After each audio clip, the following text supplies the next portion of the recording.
മഴ തോരും മുൻപേ പരമ്പരയിൽ ഇനി വരാൻ പോകുന്ന ഒരു അടിപൊളി എപ്പിസോഡിലേക്ക് എല്ലാ പ്രേക്ഷകർക്കും സ്വാഗതം.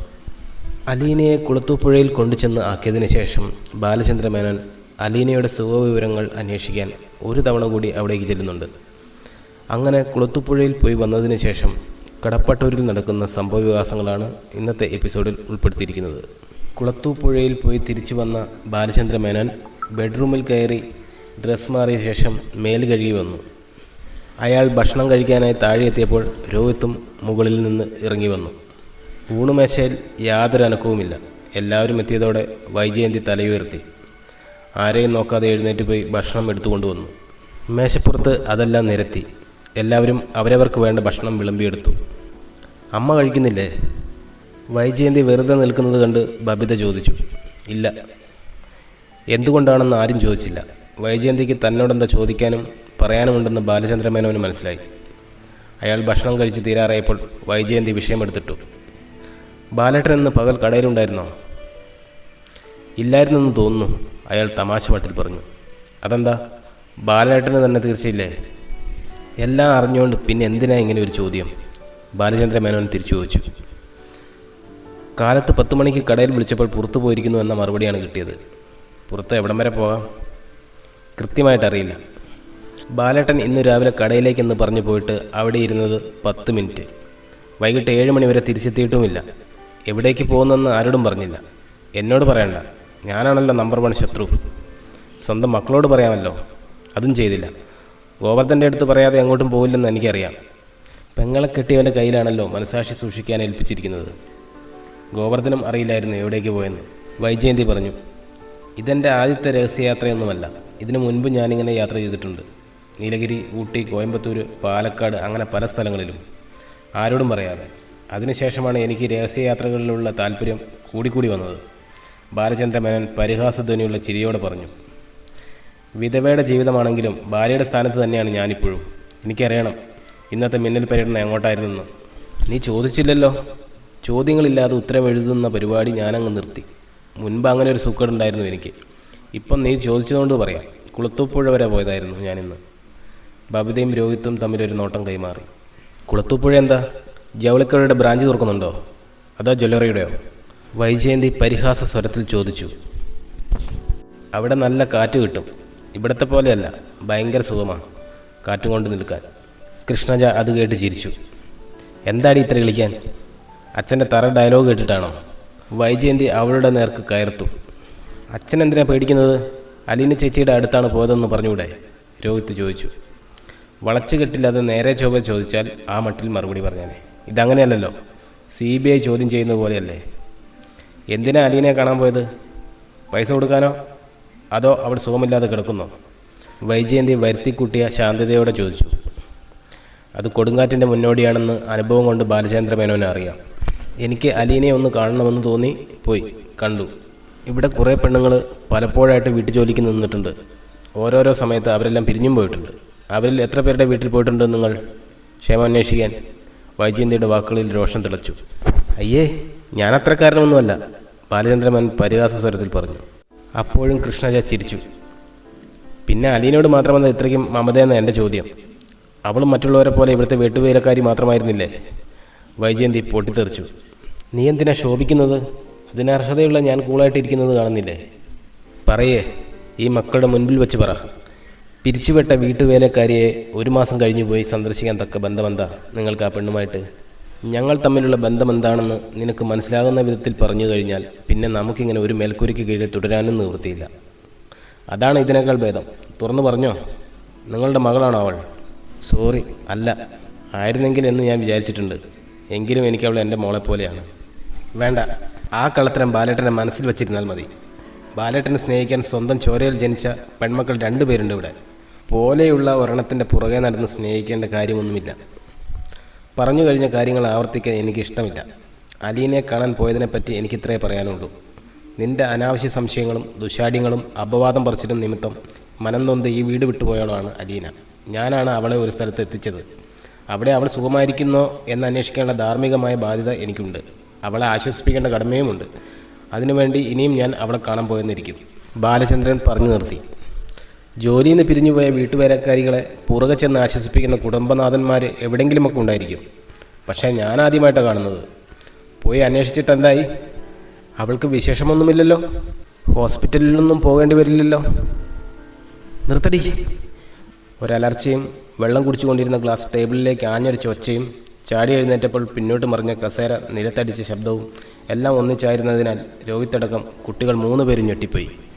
അവർ നോക്കുമ്പോൾ അച്ഛൻ ക്രുദ്ധനായി നിന്ന് കിതക്കുകയാണ്. അടുത്ത നിമിഷം വൈജയന്തിയും ചാടി എണീറ്റു. അങ്ങനെ നിർത്താനൊന്നും എനിക്ക് മനസ്സില്ല. ഷൗട്ട് ചെയ്ത് എന്നെ പേടിപ്പിക്കാമെന്നും വിചാരിക്കേണ്ട. എന്നെ ഒരു വിധവയെപ്പോലെ ബെഡ്റൂമിൻ്റെ മൂലയ്ക്ക് തള്ളിയിട്ട് അവളുടെ പിന്നാലെ പോകുന്നതിൻ്റെ രഹസ്യമെന്താണെന്ന് എനിക്കറിയണം. വൈജയന്തി നിന്ന് കിതച്ചു. അച്ഛനും മോളും പോലെയാണത്രേ. ഈ മക്കൾക്ക് അലീന ചേച്ചി പോലെയാണെന്ന് ഇവരും പറയാറുണ്ടല്ലോ. എന്നിട്ട് എന്തുകൊണ്ട് നിങ്ങൾ കുളത്തുപുഴയ്ക്കോ കൊട്ടാരക്കരയ്ക്കോ പോകുമ്പോൾ ഇവരിൽ ഒരാളെ കൂടെ കൊണ്ടുപോയില്ല? മക്കൾ 3 പേരും വീട്ടിലുണ്ടായിരുന്നല്ലോ.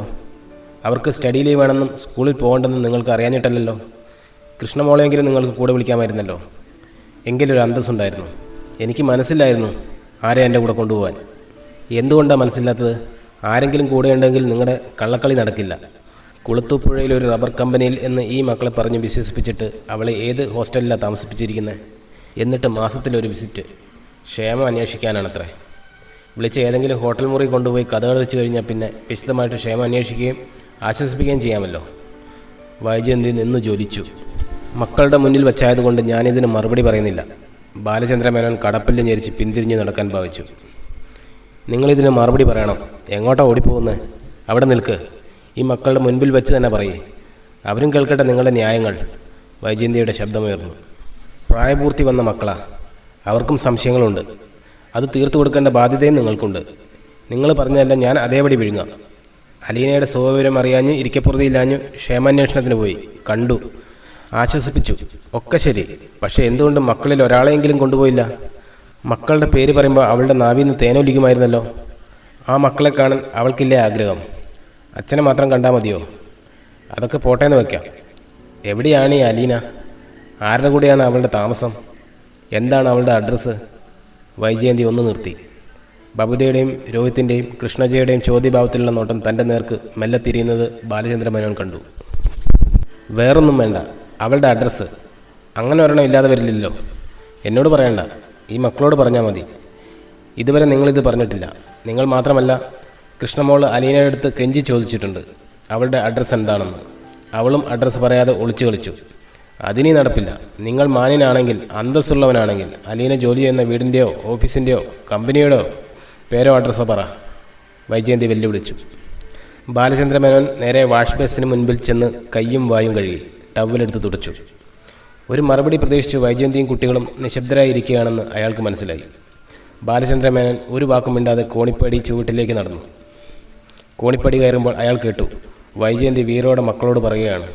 ഇപ്പം നിങ്ങൾക്ക് മനസ്സിലായല്ലോ അച്ഛൻ്റെ തനിനിറം. അവളുടെ അഡ്രസ്സ് പറഞ്ഞാൽ ആകാശം ഇടിഞ്ഞു വീഴുമോ? അപ്പോൾ അതല്ല സംഗതി. ഒളിച്ചുകളി നടക്കണം, ആരും അറിയാതെ, എല്ലാവരെയും വെറും വിഡ്ഢികളാക്കിക്കൊണ്ട്. രോഹിത്ത് ഭക്ഷണം കഴിക്കുന്നത് പൂർത്തിയാക്കാതെ എഴുന്നേറ്റ് കൈ കഴുകി കോണിപ്പടി കയറി അവൻ്റെ മുറിയിലേക്ക് പോയി. രാത്രി 11 മണി കഴിഞ്ഞപ്പോൾ അവൻ വാതിൽ തുറന്ന് പാസേജിലിറങ്ങി. മുറികളിലെ ലൈറ്റുകൾ അണഞ്ഞിരിക്കുന്നു. അമ്മയും ബബിതയുമെല്ലാം ഉറങ്ങാൻ കിടന്നു കഴിഞ്ഞുവെന്ന് അവന് മനസ്സിലായി. അച്ഛൻ്റെ മുറിക്കുള്ളിൽ മാത്രം ലൈറ്റുണ്ട്. അച്ഛൻ ഉറങ്ങാൻ കിടക്കുമ്പോൾ 11:30 ആവുമെന്ന് അവനറിയാം. രോഹിത്ത് ആ മുറിയുടെ നേർക്ക് അല്പനേരം നോക്കി നിന്നു. പിന്നെ എന്തോ തീരുമാനിച്ച മട്ടിൽ ചെന്ന് വാതിലിൽ തട്ടി. ബാലചന്ദ്രമേനോൻ വന്നു വാതിൽ തുറന്നു. രോഹിത്ത് മുന്നിൽ നിൽക്കുന്നത് കണ്ട് അയാൾ അത്ഭുതപ്പെട്ടു. എന്തു പറ്റി? ഉറങ്ങിയില്ലേ നീ? ഉറങ്ങാൻ കിടന്നില്ല. അച്ഛൻ ബിസിയാണോ? കണക്കൊക്കെ നോക്കുകയാ? എനിക്ക് അച്ഛനോട് ഇത്തിരി സംസാരിക്കാനുണ്ടായിരുന്നു. ബാലചന്ദ്രമേനോൻ അപകടം മണത്തു. എന്ത് സംസാരിക്കാൻ? അച്ഛന് സമയമുണ്ടോയെന്ന് പറ. ശരി, നീ കയറി വാ.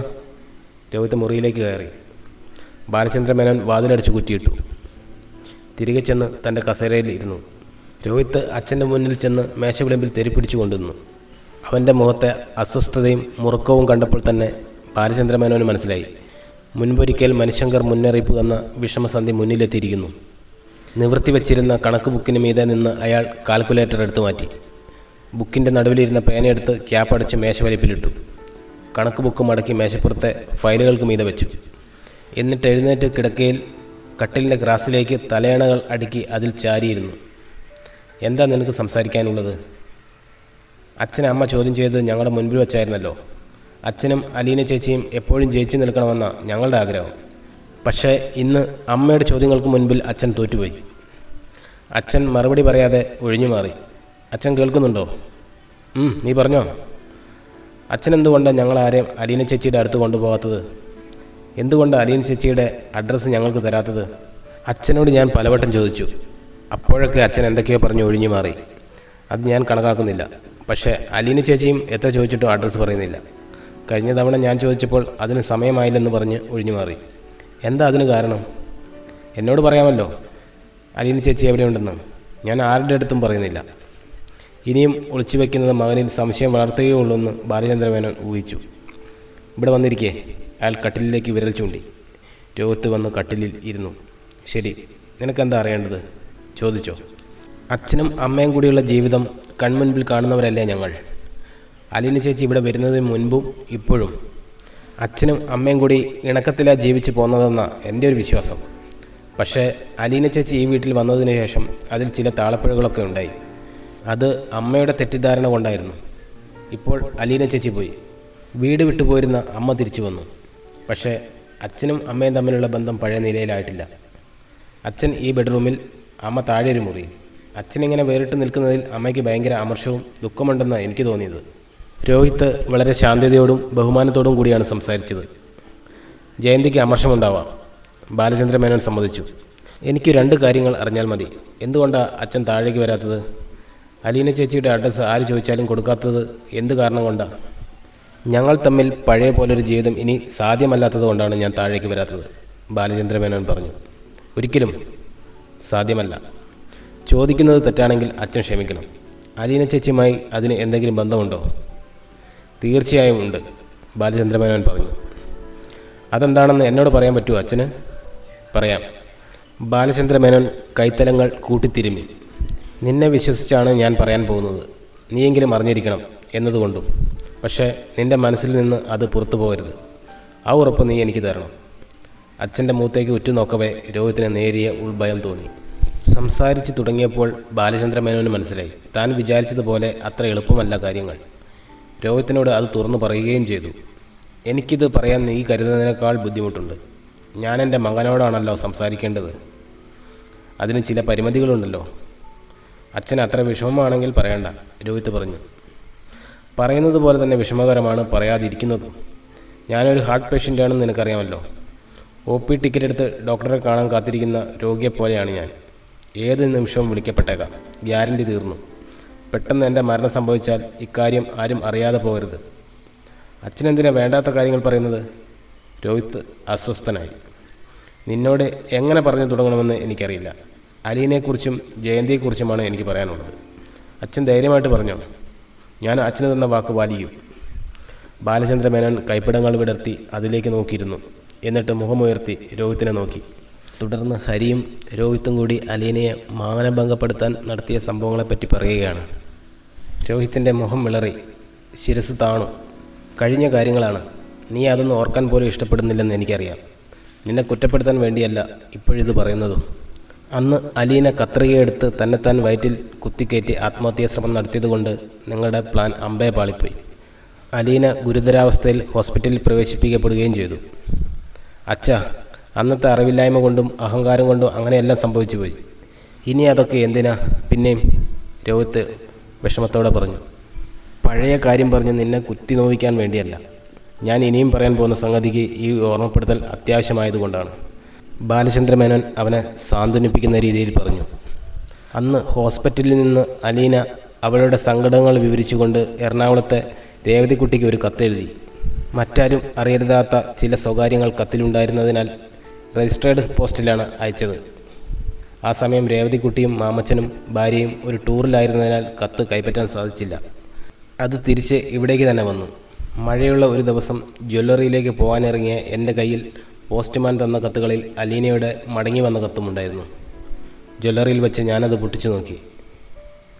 അങ്ങനെയാണ് അച്ഛൻ ഞാനും ഹരിയും കൂടി നടത്തിയ പ്ലാനിങ്ങിനെ പറ്റി അറിഞ്ഞതല്ലേ? രോഹിത്ത് ചോദിച്ചു. ഉവ്വ്. അലീന അതേപ്പറ്റിയെല്ലാം വിസ്തരിച്ച് രേവതിക്കുട്ടിക്ക് എഴുതിയിരുന്നു. ആദ്യമൊക്കെ ഞാൻ വിചാരിച്ചത് അലീന ചേച്ചി തന്നെ അച്ഛനോട് പറഞ്ഞെന്നായിരുന്നു. അവളുടെ സ്വഭാവം നിനക്കറിയാമല്ലോ. ഞാൻ എത്രയൊക്കെ കുത്തിച്ചോദിച്ചിട്ടും അവൾ ഒന്നും വിട്ടു പറഞ്ഞില്ല. അതവിടെ നിൽക്കട്ടെ, എനിക്ക് പറയാനുള്ള വിഷയം അതല്ല. നീയും ഹരിയും കൂടി നടത്തിയ ഗൂഢാലോചനയേക്കാൾ എന്നെ നടക്കിയ മറ്റൊരു സംഗതി കൂടി അലീനയുടെ കത്തിലടങ്ങിയിരുന്നു. ബാലചന്ദ്രമേനോൻ എന്ന മനുഷ്യൻ, അയാളുടെ അന്നേ വരെയുള്ള ജീവിതം, അയാൾ വെട്ടിപ്പിടിച്ചതും സ്വന്തമാക്കിയതുമായ സകല നേട്ടങ്ങളും എല്ലാം ഒറ്റ നിമിഷം കൊണ്ട് തകർന്ന് തരിപ്പണമായി. രോഹിത്ത് ആശ്ചര്യത്തോടെ അച്ഛൻ്റെ മുഖത്തേക്ക് തന്നെ ഇമയനക്കാൻ നോക്കിയിരുന്നു. എന്തായിരുന്നു അച്ഛാ അത്? പറയാം. ഞാൻ അറിഞ്ഞത് എന്താണോ അതിനൊരു സ്ഥിരീകരണം എനിക്ക് വേണമായിരുന്നു. ആരോടും ഒന്നും പറയാതെ ഞാനന്ന് തന്നെ നീലഗിരിക്ക് പോയി. ഗംഗേട്ടനെ കണ്ടു. അദ്ദേഹമാണ് ഞാനും ജയന്തിയും തമ്മിലുള്ള വിവാഹം നടത്താൻ കൂടുതൽ താല്പര്യം കാണിച്ചത്. ഗംഗേട്ടനോട് എനിക്ക് ഒരേ ഒരു ചോദ്യമേ ചോദിക്കാനുണ്ടായിരുന്നുള്ളൂ. നിന്റെ അമ്മ ജയന്തി എന്നെ വിവാഹം കഴിക്കുന്നതിന് മുൻപ് ഒരു കുഞ്ഞിനെ പ്രസവിച്ചിരുന്നോ? രോഹിത്ത് ഞെട്ടിപ്പോയി. അച്ഛൻ എന്ത് അസംബന്ധമാണ് ഈ പറയുന്നത്? സമചിത്തതയോടെയാണോ അച്ഛൻ സംസാരിക്കുന്നത്? ഗംഗേട്ടൻ ഒഴിഞ്ഞു മാറാൻ പഴുതൊന്നുമില്ലായിരുന്നു. ഗംഗേട്ടൻ ആഗ്ര കൻ്റോൺമെൻറ്റിൽ ജോലി ചെയ്തിരുന്ന കാലത്ത് ജയന്തി കുറേ കാലം ഗംഗേട്ടനോടൊപ്പം താമസിച്ച് പഠിക്കുകയും അവിടെ സ്കൂളിൽ ടീച്ചറായി ജോലി നോക്കുകയും ചെയ്തിരുന്നു. അക്കാലത്ത് തൻ്റെ കീഴിൽ ജോലി ചെയ്തിരുന്ന ഒരു സൈനിക ഓഫീസറുമായി ജയന്തി അടുപ്പത്തിലായി എന്നും ഗംഗേട്ടൻ ട്രാൻസ്ഫറായി പോയപ്പോൾ ജയന്തി അയാളോടൊപ്പം കുറേ കാലം ഒന്നിച്ച് താമസിച്ചുവെന്നും ഗംഗേട്ടൻ സമ്മതിച്ചു. ഗംഗേട്ടനും കൊല്ലപ്പള്ളിക്കാരും കൂടി വിവരമറിഞ്ഞ് ജയന്തിയെ കയ്യോടെ പിടികൂടി തിരുവനന്തപുരത്തെ ഒരു ബന്ധുവിൻ്റെ വീട്ടിലെത്തിച്ചു. ജയന്തി അന്ന് പൂർണ്ണ ഗർഭിണിയായിരുന്നതിനാൽ നാട്ടുകാരുടെ അപവാദം ഭയന്ന് കൊല്ലപ്പള്ളിക്ക് കൊണ്ടുവന്നില്ല. പകരം നെയ്യാറ്റിൻകരയിലെ ഒരു ഹോസ്പിറ്റലിൽ വെച്ച് ജയന്തിയുടെ പ്രസവം അതീവ രഹസ്യമായി നടത്തി. കുട്ടി മരിച്ചുപോയെന്നും ജയന്തിയെ സ്നേഹിച്ചിരുന്ന ആൾ അവളെ ഉപേക്ഷിച്ച് വേറെ സ്ത്രീയെ കല്യാണം കഴിച്ചുവെന്നും എല്ലാവരും കൂടി ഒത്തൊരുമിച്ച് ജയന്തിയെ പറഞ്ഞ് വിശ്വസിപ്പിച്ചു. ഇത്രയും കാര്യങ്ങൾ ഗംഗേട്ടൻ എൻ്റെ അടുത്ത് സമ്മതിച്ചു. രോഹിത്ത് സ്തംഭിച്ചിരിക്കുകയാണ്. വാക്കുകൾ പൊട്ടിത്തെറിച്ച് ചീളുകളായി അവൻ്റെ തലച്ചോറിലൂടെ ചീറിപ്പായുന്നുണ്ട്. അവൻ്റെ മനസ്സിലെ വിഗ്രഹങ്ങൾ, ശിരസും കൈകാലുകളും മറ്റ് തകർന്ന് നിലംപതിക്കുന്നു. നിനക്ക് വിശ്വസിക്കാൻ കഴിയുന്നില്ലെന്ന് എനിക്കറിയാം. വിശ്വസനീയമായ കള്ളങ്ങൾ ഉള്ളതുപോലെ തന്നെ അവിശ്വസനീയമായ സത്യങ്ങളുമുണ്ട്. ആത്മഹത്യ ചെയ്യണോ കൊലപാതകം നടത്തണോ എന്നറിയാത്ത ഭ്രാന്തമായ ഒരവസ്ഥയിൽ കൂടിയാണ് ആ ദിവസങ്ങളിൽ നിൻ്റെ അച്ഛൻ സഞ്ചരിച്ചത്. നിനക്ക് സങ്കല്പിക്കാൻ പോലും കഴിയാത്ത ഒരു സത്യം കൂടി ഞാൻ പറയാൻ പോവുകയാണ്. ബാലചന്ദ്രമേനോൻ ഒരു മാത്രം നിർത്തിയിട്ട് രോഹിത്തിൻ്റെ മുഖത്തേക്ക് നോക്കി. അന്ന് നെയ്യാറ്റിൻകരയിലെ ഒരു പ്രൈവറ്റ് ഹോസ്പിറ്റലിൽ നിൻ്റെ അമ്മ പ്രസവിച്ച കുഞ്ഞ് യഥാർത്ഥത്തിൽ മരിച്ചു പോയിരുന്നില്ല. അതിനെ നിൻ്റെ അമ്മയുടെ വീട്ടുകാർ ഒരു അനാഥാലയത്തിൽ ഉപേക്ഷിച്ചു കളഞ്ഞു. അച്ഛൻ ആരെന്നറിയാതെ, അമ്മ ആരെന്നറിയാതെ, കൂടപ്പിറപ്പുകൾ ആരെന്നറിയാതെ ആ പെൺകുഞ്ഞ് അവിടെ വളർന്നു. 23 വർഷക്കാലം. അവളുടെ പേരാണ് അലീന, നിൻ്റെ അമ്മ പ്രസവിച്ച മകൾ. രോഹിത്തിൻ്റെ ശരീരത്തിലൂടെ അടിമുടി ഒരു വിറയൽ കടന്നുപോയി. അവൻ്റെ ഹൃദയത്തിലേക്ക് ശോഭിച്ച ഒരു കടൽ മുഴുവൻ അടിച്ചു കയറി. അവൻ്റെ ഹൃദയഭിത്തികളിലും ധമനികളിലും അലമാലകൾ ആഞ്ഞടിച്ചു ചിതറി. ജയന്തി സ്വന്തം അമ്മയാണെന്ന് അറിഞ്ഞതിന് ശേഷമാണ് അലീന ഒരു വേലക്കാരിയായി ഈ വീട്ടിൽ വന്നത്. നീ അവളുടെ അനുജനാണെന്നും ബബിതയും കൃഷ്ണമോളും അനുജത്തിമാരാണെന്നും അറിഞ്ഞുകൊണ്ട് തന്നെയാണ് നിങ്ങളെ അവൾ ഇത്രയധികം സ്നേഹിച്ചത്. നിങ്ങൾക്ക് വേണ്ടി പ്രാണൻ കളയാൻ പോലും സന്നദ്ധയായത്. രോഹിത്ത് ശ്വാസം നിലച്ച പോലെ ഇരിക്കുകയാണ്. ഒന്ന് തൊട്ടാൽ പൂഴിമണ്ണ് പോലെ അവൻ പൊടിഞ്ഞു വീഴുമെന്നും ഒന്ന് ഊതിയാൽ അവൻ പഞ്ഞിത്തുണ്ട് പോലെ പറന്നു പോകുമെന്നും ബാലചന്ദ്രമേനോന് തോന്നി. പക്ഷേ ജയന്തിക്ക് അറിയില്ല അലീന അവളുടെ മകളാണെന്ന്. അവൾ പ്രസവിച്ച കുഞ്ഞ് ജീവിച്ചിരിപ്പുണ്ടെന്നോ ഒരു ഓർഫനേജിൽ അത് വളർന്നു വലുതായി എന്നോ അവൾക്കറിയില്ല. രോഹിത്തിൻ്റെ കാതിനുള്ളിൽ ഒരു കൊടും ചുഴലിയുടെ ആരവം മാത്രം. അവൻ്റെ സ്മൃതിമണ്ഡലത്തിൽ കഴിഞ്ഞുപോയ ഓരോരോ രംഗങ്ങൾ ഇരമ്പിയാത്തു വന്നു, കടപുഴകി വീണു. അലീന ആദ്യമായി ആ വീട്ടിലെത്തിയത്, അവൻ അവളുടെ അടുക്കൽ പ്രകടിപ്പിച്ചിട്ടുള്ള ശൃംഗാര ചേഷ്ടകൾ, അവളുടെ നേർക്ക് കാണിച്ച വെറുപ്പും വിരോധവും, അവൾക്കെതിരെ നടത്തിയ ഗൂഢാലോചനകൾ, അവളെ തേജോവധം ചെയ്യാൻ വേണ്ടി കെട്ടിച്ചമച്ച അപവാദങ്ങളും ആരോപണങ്ങളും, ഒടുക്കം പ്രതികാര വ്യഗ്രതയോടെ നടത്തിയ ബലാത്കാര ശ്രമം. അപ്പോഴെല്ലാം അലീന ചേച്ചിക്ക് അറിയാമായിരുന്നു താൻ ചേച്ചിയുടെ സ്വന്തം സഹോദരനാണെന്ന്. നീലക്കിടക്കവിരികളിൽ മഷിത്തുള്ളികൾ വീണതുപോലെയുള്ള പാടുകൾ പതിയുന്നത് കണ്ട് ബാലചന്ദ്രമേനോൻ അമ്പരപ്പിൽ രോഹിത്തിൻ്റെ നേർക്ക് നോക്കി. ട്യൂബിൻ്റെ വെളിച്ചം പിന്നിൽ നിന്നായതിനാൽ മുഖം ശരിക്ക് കാണാൻ വയ്യ. തല താഴ്ത്തിപ്പിടിച്ചിരിക്കുകയാണ്. കിടക്കവിരിയിലെ മഷിത്തുള്ളികളുടെ എണ്ണം കൂടിക്കൂടി വരുന്നു. ബാലചന്ദ്രമേനോൻ മുന്നോട്ടാഞ്ഞിരുന്ന് വല്ലായ്മയോടെ അവൻ്റെ തോളത്ത് കൈവച്ചു. രോഹിത്. അവൻ മുഖം തെല്ലുയർത്തി. ഇരു കണ്ണിൽ നിന്നും ധാരധാരയായി കണ്ണുനീർ ഒഴുകുന്നു. അച്ഛനിതുവരെ എന്നോട് പറഞ്ഞില്ലല്ലോ. പൊടുന്നനെ അവൻ വിങ്ങിപ്പൊട്ടി. പറയാനുള്ള സമയമായിട്ടില്ലായിരുന്നു. ഇപ്പോഴും നിന്നോട് മാത്രമേ ഞാൻ പറഞ്ഞിട്ടുള്ളൂ. അച്ഛൻ അലീനയ്ക്ക് ഒരു വാക്ക് കൊടുത്തിട്ടുണ്ട്. ആ വാക്ക് തെറ്റിച്ചുകൊണ്ടാണ് നിന്നോടിപ്പോൾ ഞാനിത് പറയുന്നത്. എനിക്ക് വല്ലതും സംഭവിച്ചു പോയാൽ അതിനു മുൻപ് നീയെങ്കിലും സത്യം അറിഞ്ഞിരിക്കണം എന്ന് എനിക്ക് തോന്നി. താങ്ങാൻ വയ്യാത്തിടത്തോളം തെറ്റിദ്ധാരണകൾ അച്ഛൻ ഏറ്റുവാങ്ങിക്കഴിഞ്ഞു. ഞാൻ മാത്രമല്ല, അലീനയും. അച്ഛൻ പറയണമായിരുന്നു. അലീന ചേച്ചിയോട് ഞങ്ങളെല്ലാവരും എന്ത് ദ്രോഹം കാണിച്ചു വച്ചാൽ അതൊക്കെ ഒഴിവാക്കാമായിരുന്നില്ലേ? അമ്മ ഇതറിയുമ്പോൾ എങ്ങനെ സഹിക്കും? രോഹിത്ത് ഏങ്ങലടിച്ചു. ബാലചന്ദ്രമേനൻ ഒന്നും മിണ്ടാതെ അവൻ്റെ തോളത്തു മെല്ലെ തട്ടിക്കൊണ്ടിരുന്നു. മഴ തോരും മുൻപേ പരമ്പരയിൽ ഉടൻ തന്നെ വരാൻ പോകുന്ന അതിമനോഹരമായ ഒരു രംഗമാണ് നിങ്ങളിവിടെ കേട്ടത്. വീഡിയോ ഇഷ്ടപ്പെട്ടാൽ ലൈക്ക് ചെയ്യാനും സബ്സ്ക്രൈബ് ചെയ്യാനും മറക്കരുതെന്ന് ഓർമ്മിച്ചുകൊണ്ട് നിർത്തട്ടെ.